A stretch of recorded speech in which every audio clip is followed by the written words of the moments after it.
Bab 1803. Ayah dan Anak 2. Vino tampak tenang dan berkata, separuh orang akan bertarung melawan Sean Lin bersamaku, dan sisanya akan membunuh pemuda itu lebih dulu. Suara itu jatuh, dan dia langsung memimpin sekelompok orang menuju Sean Lin, sementara master yang tersisa bergegas menuju Mileye. Tapi saat itu, tetua berjubah putih muncul di depan Mileye. Tetua berjubah putih memegang buku kuno yang tebal di tangannya, dengan senyum ramah di wajahnya. Leluhur keluarga Yan. Ketika melihat kerumunan bergegas ke arahnya, tetua berjubah putih dengan ringan melambaikan tangan gioknya, dan buku kuno di tangannya tiba-tiba terbang keluar. Dalam sekejap, karakter kuno emas yang tak terhitung jumlahnya terbang keluar dari buku itu. Bung bung. Dalam sekejap, semua master dari klan surgawi yang bergegas menuju Mileye dipukul mundur. Di langit, karakter kuno emas yang tak terhitung jumlahnya tiba-tiba terbang kembali ke atas kepala Mileye, dan kemudian berputar, menyelimutinya dengan berkas cahaya keemasan. Mileye melirik cahaya keemasan di sekelilingnya dan agak terkejut. Apa ini? Dia menemukan bahwa sinar berisi karakter emas kecil yang tak terhitung jumlahnya, dan bahkan di antara karakter kecil ini, ada formasi teknik. Sangat sederhana. Pada saat itu, tetua berjubah putih tua menoleh ke arah Mileye dan tersenyum, "Tuan muda." Mileye memberi sedikit hormat dan berkata, "Terima kasih, senior." Dia secara alami tidak akan berpura-pura menjadi besar di depan orang-orang ini, dan dia sangat jelas bahwa orang-orang ini menghormati ayahnya, dan ayahnya juga memiliki kekuatan untuk membuat orang-orang ini menghormatinya. Tapi dia Mileye tidak punya. Tetua berjubah putih tersenyum dan berkata, "Tuan muda tidak biasa." Mileye tersenyum dan berkata, "Dibandingkan dengan para pendahuluku, aku masih tertinggal jauh." Tetua berjubah putih menggelengkan kepalanya dan berkata, "Saat aku di usiamu, tidak sebaik kamu." Sambil berbicara, dia menoleh dan menatap jiwa leluhur di langit. Dia tersenyum dan berkata, "Sekelompok semut mo." Suara itu jatuh, dan buku kuno di telapak tangannya tiba-tiba terbang keluar. Dalam sekejap, cahaya keemasan yang tak terhitung jumlahnya meledak dari buku kuno, dan kemudian memenggal kepala jiwa leluhur. Sih. Untuk sesaat, seluruh langit terdengar sobek. Wajah jiwa leluhur. Warnanya telah sangat berubah. Orang tua ini tidak sekuat biasanya. Mereka tidak berani gegabah dan bergandengan tangan untuk melawan. Tiba-tiba, sebuah sungai panjang menyatu dari langit, menghalangi berkas cahaya keemasan itu. Pada saat itu, tetua berjubah putih tua itu tiba-tiba mengeluarkan pedang panjang, dan pada saat berikutnya, dia tiba-tiba terbang ke langit. Di langit, jiwa salah satu leluhur klan surgawi langsung tertusuk pedang dan terhapus di tempat. Melihat pemandangan ini, Mileye tertegun. Orang tua ini masih seorang kultivator pedang. Dia menemukan bahwa dia masih memandang rendah master ini sedikit. Bagaimana orang-orang ini bisa menjadi orang biasa jika mereka bisa mencapai tingkat alam menaiki langit dan menciptakan keluarga yang begitu kuat? Dapat dikatakan bahwa orang-orang ini, di kejauhan, Wendirto dan wanita bertopeng hampir tidak bisa melihat yang ekstrim. Tidak, mereka tidak terlihat bagus hari ini. Kekuatan Pandi Baitua ini, alam asli, memang tidak terlalu menakutkan. Jiwa leluhur dari klan surgawi sama sekali tidak ada tandingannya. Sekarang, dua lagi jiwa leluhur telah terbunuh. Di sisi lain, Sean Lin juga membunuh dua leluhur klan surgawi, leluhur jiwa. Jiwa leluhur itu masih jauh lebih buruk dari leluhur Sean Lin dan keluarga Yan. Lagi pula, tubuh berjarak 180.000 mil, dan bagaimana jiwa-jiwa dapat bertahan? Saat ini, Mileye tiba-tiba menatap Wendirto dan tersenyum, "Aku sudah istirahat." "Beristirahat?" Ekspresi Wendirto membeku. Mileye berjalan menuju Wendirto, menatap Wendirto dan berkata, "Apakah ada orang lain yang dipanggil?" Wajah Wendirto rendah dan dia tidak berbicara. Saat ini, Mileye tiba-tiba menghilang di tempatnya. Wendirto memandangi Mileye yang bergegas dengan ekspresi tenang yang mengejutkan, dan entah bagaimana kartu hitam token Link muncul di tangan kanannya. Saat ini, Mileye tiba-tiba berhenti lagi, dan Wendirto membeku hari itu. Mileye memandang Wendirto dan tersenyum tanpa berbicara. Wendirto memandang Mileye dan berkata, "Kemarilah." Mileye menggelengkan kepalanya dan berkata, "Aku tidak akan lulus." Wendirto dengan muram berkata, "Bukankah kamu sangat berbakat? Ayo, kemari dan potong aku." Mileye tersenyum dan berkata, "Apakah kamu ingin meniduriku? Miliki impian besar ibumu di musim semi dan musim gugur." Saat dia berbicara, dia menoleh ke ketua klan di langit dan berkata, "Guru Zen, panggil leluhur." "Panggil leluhur." Di langit, ketua klan hantu tersenyum dan berkata, "Oke." Setelah selesai berbicara, telapak tangannya terbuka dan lampu hijau tiba-tiba melayang di tangannya. Saat berikutnya, lampu hijau naik ke langit, dan nafas yang kuat menyapu langit. Segera, bayangan alam ilusi muncul di langit. Alam absolut. Bayangan alam ilusi melirik ke sekeliling, dan akhirnya tatapannya tertuju pada Mileye. Ketika dia melihat Mileye, dia sedikit bergidik, lalu berkata, "Nafas dari pembuluh darah ini. Apa hubunganmu dengan Master Pedang?" Mileye berkata, "Ayah dan anak, ayah dan anakku." "Oh tidak, dia ayah dan anak." Saat dia mengatakan itu, dia tersenyum mengejek, "Ibu, ada yang salah dengan garis darah iblis gila." Dengan terlalu banyak digunakan, otaknya menjadi sedikit tidak normal.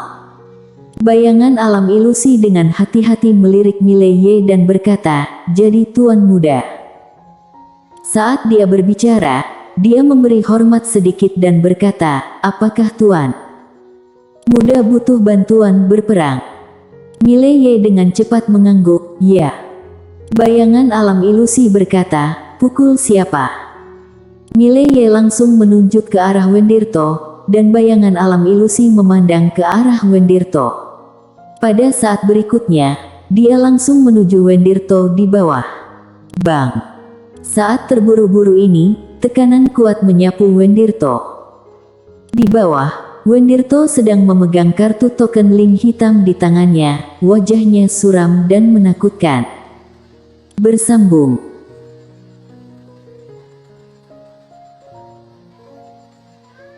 Bab 1804. Lalu bakar semuanya. 1. Tepat saat bayangan alam ilusi melintas di depan Wendirto, telapak tangan Wendirto tiba-tiba terbuka, dan kartu token Link di tangannya tiba-tiba terbang keluar. Bang! Sebuah cahaya hitam tiba-tiba meletus dari hadapannya, dan dalam sekejap, bayangan alam ilusi terguncang hingga ratusan kaki jauhnya. Melihat pemandangan ini, kelopak mata Mileye langsung melonjak. Brengsek. Untungnya, aku tidak terburu-buru, jika tidak, pukulan ini sudah cukup bagiku. Orang ini benar-benar memiliki kartunya. Namun, ini juga normal. Kekuatan kuno yang telah bertahan selama ratusan ribu tahun ini tidak dapat memiliki kartu. Cahaya hitam tiba-tiba mengembun menjadi bayangan. Dengan munculnya bayangan itu, seluruh dimensi waktu di lapangan tiba-tiba bergetar aneh. Alis Mileye sedikit berkerut, dan dia merasakan bahaya. Pada saat ini, leluhur klan Baka muncul di depan Mileye, yang melihat bayangan di depannya dan berkata, "Orang ini bukan manusia." Mileye berkata dengan suara yang dalam, "Apa itu?" Nenek moyang klan Baka menggelengkan kepala dan berkata, "Belum pernah terlihat sebelumnya." Mileye berkata, bisakah kamu mengatasinya, senior? Nenek moyang klan Baka tertawa dan berkata, cobalah. Suara itu jatuh dan dia tiba-tiba menghilang ke tempatnya. Di kejauhan, bayangan gelap itu tiba-tiba mengepal. Bang! Dengan satu pukulan, leluhur klan Baka kembali ke posisi semula dalam sekejap. Tidak hanya itu, jiwanya juga menjadi tidak nyata dan tidak nyata. Pada saat ini, jejak martabat muncul di mata leluhur klan Baka. Sedikit kesungguhan juga muncul di mata Mileye. Bayangan gelap ini umumnya tidak ganas. Di kejauhan, Wendirto tiba-tiba menunjuk dengan marah ke arah Mileye, bunuh dia. Bayangan gelap menghilang langsung ke tempatnya. Mata Mileye tiba-tiba menyusut, dan dia secara naluriah menghunus pedangnya dan memotongnya. Tarik pedang menentukan hidup dan mati. Bang! Mileye tiba-tiba mundur ribuan kaki jauhnya, dan bayangan itu juga mundur ratusan kaki. Tapi saat berikutnya, bayangan itu langsung menuju Mileye. Pada saat ini, leluhur klan Baka tiba-tiba berdiri di depan bayangan. Telapak tangannya terbuka, dan api biru tua tiba-tiba muncul dari telapak tangannya. Leluhur klan Baka meraih nyala api dengan tangan kanannya, lalu mengepalkan tangan ke depan. Bang! Dalam sekejap, nyala api keluar dari tinjunya. Di depan leluhur klan Baka, bayangan itu juga diledakkan dengan kepalan tangan. Bang! Dengan pukulan ini, nyala api tiba-tiba menghilang. Keduanya mundur pada saat yang sama. Tapi bayangan itu dengan cepat berhenti, dan dia bergegas menuju leluhur klan Baka lagi. Kecepatannya sangat cepat, seperti petir, dan akan menghilang dalam sekejap mata. Di kejauhan, leluhur klan Baka tiba-tiba mengangkat jarinya di antara alisnya, dan saat berikutnya, seluruh jiwanya tiba-tiba terbakar. Bang! Nenek moyang klan Baka langsung berubah menjadi api mania, dan saat berikutnya, dia sedikit menunjuk ke depan. Jari ini langsung menunjuk ke kepalan bayangan. Keduanya tangguh lagi. Bang! Dalam sekejap, nyala api di tubuh leluhur klan Baka langsung padam, tetapi bayangan itu juga terguncang sejauh ratusan kaki dalam sekejap. Nenek moyang klan Baka maju selangkah dan menunjuk ke langit lagi. Sidik jari melintas di depan bayangan. Bayangan itu tidak mengelak, tapi meledakkannya dengan satu pukulan. Keduanya masih tangguh. Bang! Ruang hampa sekitar kedua orang langsung dimusnahkan, sedangkan jiwa leluhur klan Baka langsung mundur. Retret ini 1000 zang. Tapi bayangan itu tidak bergerak. Wajah Mileye menjadi gelap saat melihatnya. Bayangan apa ini? Seberapa kuat? Pada saat ini, bayangan itu tiba-tiba hendak menyerang lagi, dan pada saat ini, cahaya pedang putih tiba-tiba muncul di langit. Bayangan diblokir oleh lengan salib. Bang! Cahaya pedang langsung hancur, dan bayangan mundur 100 zang berturut-turut. Saat itu, nenek moyang keluarga yang muncul di depan Mileye, sedangkan arwah nenek moyang klan surgawi di langit telah dibunuh. Nenek moyang keluarga yang melihat bayangan alam ilusi tidak jauh di depan mereka, lalu berkata, tubuh debu. Mileye agak penasaran, apa itu tubuh debu? Nenek moyang keluarga yang berkata dengan suara yang dalam, setelah manusia biasa menembus alam terabos, itu adalah alam debu mutlak, tetapi beberapa orang khusus akan menemukan cara baru untuk mengolah tubuh fisik dan mencapai alam debu mutlak dengan tubuh fisik. Begitu tubuh fisik orang tersebut mencapai alam debu mutlak, akan sangat menakutkan. Saat dia berbicara, dia melihat ke bayangan dan berkata, orang ini adalah tubuh debu, dan dagingnya tidak terkalahkan.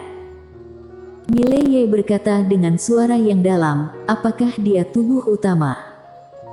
Leluhur keluarga yang melirik ke arah bayangan dan berkata, itu adalah tubuh utama, tetapi dia terluka. tubuh debu mutlaknya telah rusak. Jika tidak, beberapa tubuh jiwa kita bukanlah lawannya. Mileye dengan cepat bertanya, sekarang. Setelah leluhur keluarga yang bermeditasi sejenak, dia melihat leluhur klan Baka di sampingnya dan berkata, Tuan, maukah kamu dan aku mencoba bersama? Nenek moyang klan Baka mengangguk, ya. Dengan itu, keduanya menghilang di tempat pada saat bersamaan. Di kejauhan, bayangan itu juga menghilang. Bum bum. Perang besar telah dimulai. 2 lawan 1. Namun, keduanya tidak memiliki keunggulan. Sebaliknya, keduanya memiliki beberapa kelemahan. Karena sama-sama tubuh jiwa, setiap kali ditembak, jiwanya akan sedikit tidak nyata. Tapi bayangan itu tidak. Karena dia adalah tubuh utama. Jika dia terus mengkonsumsi begitu banyak, keuntungannya akan menjadi semakin besar. Mileye juga mengetahui hal ini dan menatap ke langit. Saat ini, yang lainnya telah dihentikan. Dan nenek moyang kuil surga dan klan surgawi masih berjuang. Sekarang, dia bebas. Kemudian, Mileye menatap Wendirto lagi. Dia melihat bahwa wajah klan Baka Wendirto banyak berubah hari itu. Dia berteriak, kamu benar-benar tak ada habisnya. Bersambung.